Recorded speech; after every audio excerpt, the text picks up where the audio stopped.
Hey kids, and welcome to the show. Today I'm going to be talking about this guy. A few people have heard of him. His name is Dave Ramsey, and he is the founder of Financial Peace University.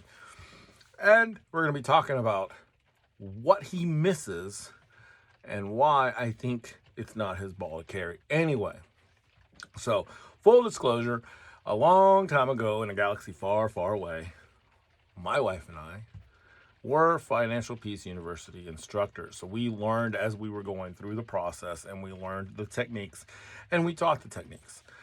And we have continued to apply those techniques to our life. But tragedy struck, and we never got out of debt using his techniques because medical debt, amongst other things, everything hit the fan. So how did we crawl out of that? Well, I'm going to tell you guys. Really simple. It's all about fundamentals. Now, you cannot control some debt. Some debt you can absolutely control. Other debt you can't. So, unlike Dave, let's try this again. Lots of noise here. Sorry. Unlike Dave Ramsey, I don't have to speak to a broad crowd of people. I am only speaking to the people listening to me. He is speaking in absolutes, and as he should. And when I say he's speaking in absolutes, what I mean by that is he is speaking to a big, big audience. So he can't just nitpick one specific circumstance. So you have to find anecdotal evidence out there of how you can be successful and still get out of debt and not have the resources that Dave Ramsey has. First of all, you have to remember that he wasn't always Dave Ramsey. I was once driving down to Ada, Oklahoma, and I saw this beautiful land out there. And I was telling my wife, I was like, we should do this and we should build this and da da da. And she's like, she started looking at me like I was crazy. And she said, "You're not Walt Disney." And I told her, I said, well, Walt Disney wasn't Walt Disney before he was Walt Disney. We have to dream. There's dreams and there's goals. Dreams, everybody has dreams. Goals are for people who are people of action. So if you want to get out of debt, that's it. You have to take action. So what did we do? We started a business before we were out of debt. However, we had our reasons. We knew that almost instantly when we started this business, we would be able to start living in a different way and start putting money away. And we ended up making some money. However, along comes Murphy. And due to an unfortunate injury I had in the military that kind of reared its ugly head later on in life, I lost my job, and then all of a sudden my medical bills went through the roof. Okay. Luckily, I was in the military, and I was able to get most of my medical bills paid for, and we've paid for the others over time. But here's the deal. No one forces you to go to McDonald's and use your credit card. No one forces you to go and buy a movie on a credit card or fill your tank with gas. Here's the thing. You have to think about consumables, okay? Gas is something that is going to burn. Yes, you need gas to drive your car. That is awesome. But you know that when you put that $50, $100, whatever it's going to end up costing us in that tank, you are basically pouring money into the tank, and then it's going to come out the exhaust pipe. We know that. We accept that. It's part of driving a car. It's part of the expense. However, when you put that in, let's say, a fast food sandwich meal, I'm trying not to mention anybody in particular, that is processed, over-processed, what you're doing is you're not only putting something in your body that is not as healthy for you as unprocessed food, but in some ways can be very unhealthy.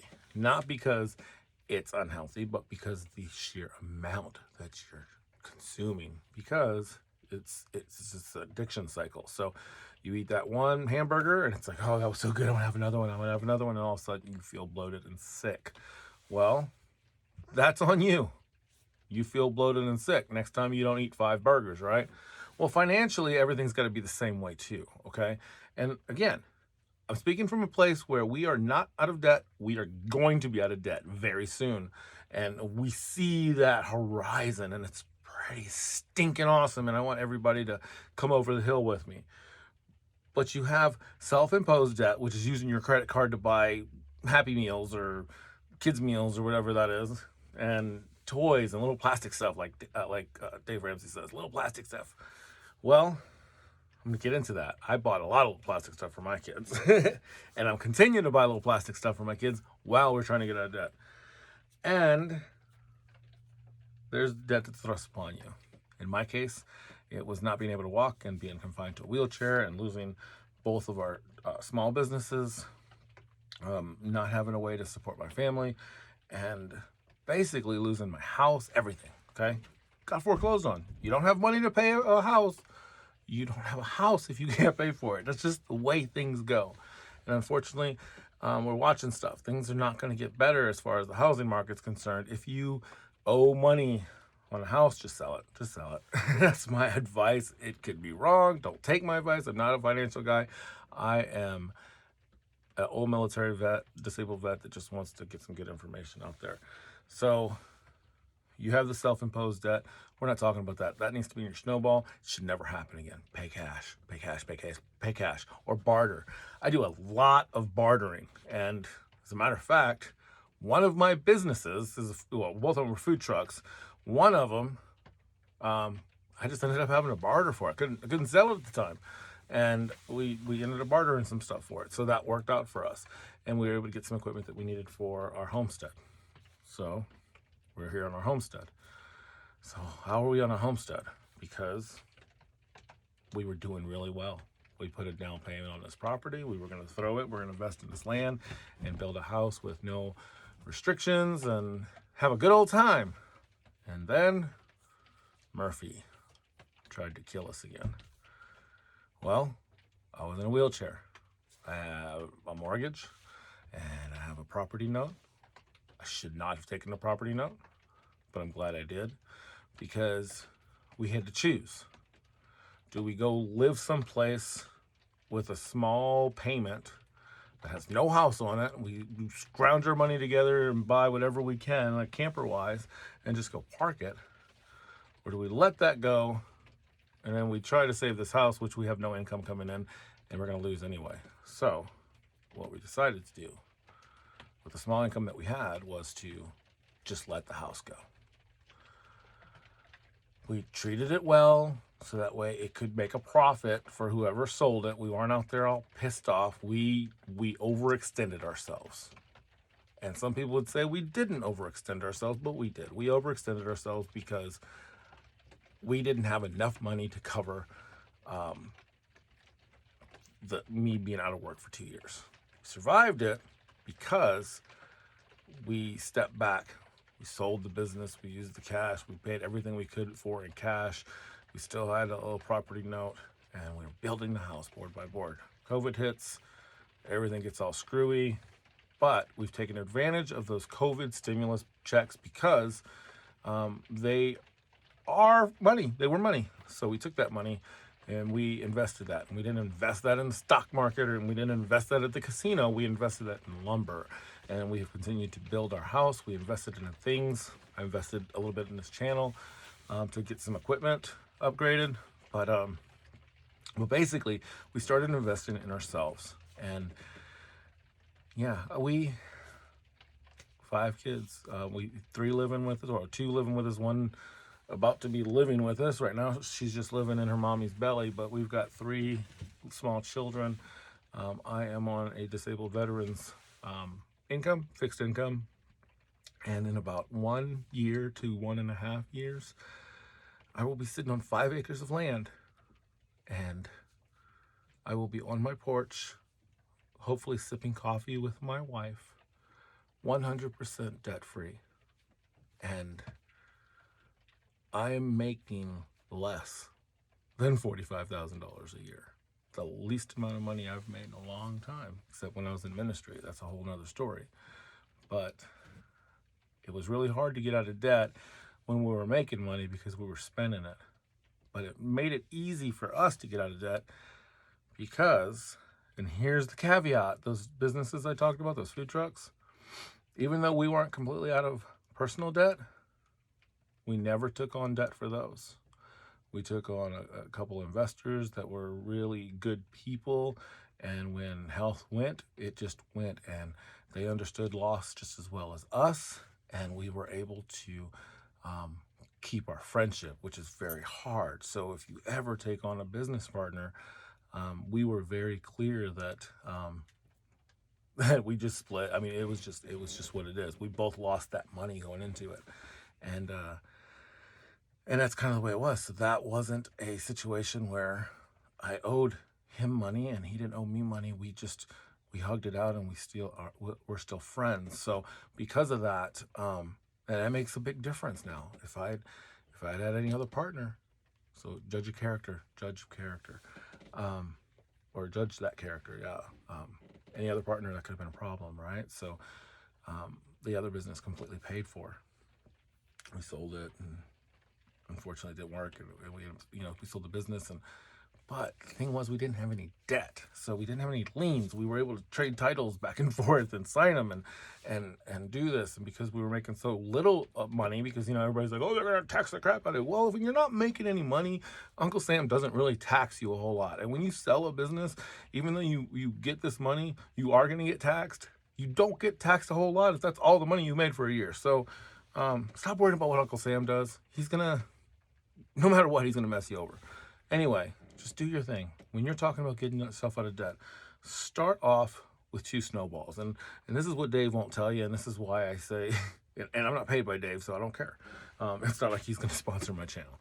Anyway, do 2 snowballs. If you're in a situation and you're like on a fixed income and you have 2, and you're like, I'm in all this debt and I only have this much income, 2 snowballs. One over here, one over here. Okay, left and right. And those 2 snowballs is self-imposed debt. 1, those are those credit cards that you're still using to go buy food or whatever. That's debt. You're responsible for that 100%. That is your first snowball, and you start hitting that hard. Okay. Second snowball, you got your medical debt, that crap that is like not your debt. It's thrust upon you. Maybe it's a parent debt or some debt that you did not plan for, and it's there. Okay. This is what I'm telling you to do with that debt. You're still going to snowball that, but you're not going to pay it. You're going to bring that over. You're going to have a little line. You're going to call everyone. And this is all Dave stuff. Okay. This is not way out of the realm of what Dave is saying, except we're doing 2 different snowballs. This one over here, we're not doing it with this personal one. This one over here, this is all the ones that we didn't create. We're going to call every one of those people and say, listen, this is what you're getting. You're going to send $5 a month to each one of those because you are in good faith. And for your own conscience, you're going to send those. Those are not self-imposed. You are responsible for them, but you are not morally obligated to lose sleep over those things. So leave those over there, continue to pay on them, and then go focus on the shit that you got yourself into, because that is your responsibility. Knock those out. Once you get those knocked out, we go back to this one, and then you have a sense of pride. And the reason you have a sense of pride is because you are removed from it. You're emotional about all these over here. Everything that's over here, you're emotional because you're like, damn it, that freaking extra supersized thing, and it cost me $25 if you're looking at the number, because I've been paying interest on a freaking Happy Meal for 2 years, okay? That creates anger, it creates emotion, and it's your fault. Get that knocked out. This stuff might create a little anger, not as emotional. You can go into these and negotiate. And you can negotiate while you're paying these off. So you can go in there and say, hey, listen, you're charging me $20,000 for a bill. I don't have it. Here's $5 this month. What can we do to get this thing cheaper? Nothing this month? Okay, do it again next month. All right? This is no different than what Dave is telling you, except he doesn't split the snowballs, okay? And this is just working for me. This is just what I did. We split our snowballs. We also had an emergency fund for our food trucks, our businesses, which we were selling red beans and rice to make all this happen. So red beans and rice, Dave, You can sell it and eat it and still be successful. So if he's never going to watch this. Anyway, I digress. So we own those cash. We didn't have to worry about them. We had emergency funds on them. So when we didn't have money coming in, we were able to pay our employees. And I don't think I've ever had to not pay an employee.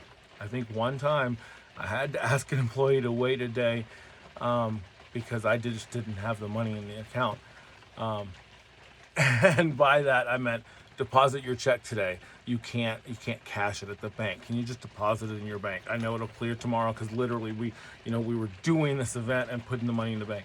So just because you don't owe money doesn't mean you're not losing money on a business. But we were able to make some really good decisions because we weren't living in desperate times all the time. So the emergency funds are super, super important. So here's another thing. Emergency funds are really easy to spend. I'm really bad about spending my emergency funds. So here's an idea. Dave says $1,000. I don't care what you have, $1,000, $2,000, $5, $20. If you can't hold on to your emergency fund because you always seem to spend it, here's a tip. Go to the bank and get your emergency fund in dollar coins. And I'm serious about this. You get paid, say I need $50, I need $100 in dollar coins. And then you take those coins, put them in a bag, and drop them in a hole.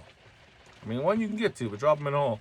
You drop $1,000 of coins in a bag, that bag gets pretty darn heavy.